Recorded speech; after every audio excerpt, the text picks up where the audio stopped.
আজ চৈত্র সংক্রান্তি, সেকালের নিয়মগুলো তো এখন প্রায় উঠেই যাচ্ছে, কোথাও দেখাই যায় না। কিন্তু আমার শ্বশুরবাড়িতে কিন্তু সেকালের নিয়মগুলো নিয়ম ধরে এখনও একটু পালন করা হয়।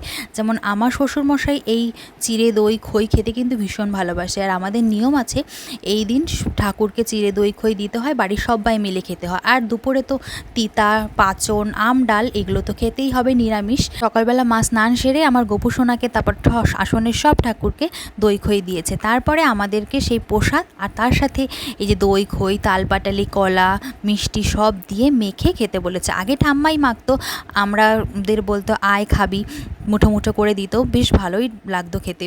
বেশি ভালোবাসি না, তবে কেউ মেখে দিলে কিন্তু সেটা ভীষণ ভালো লাগে।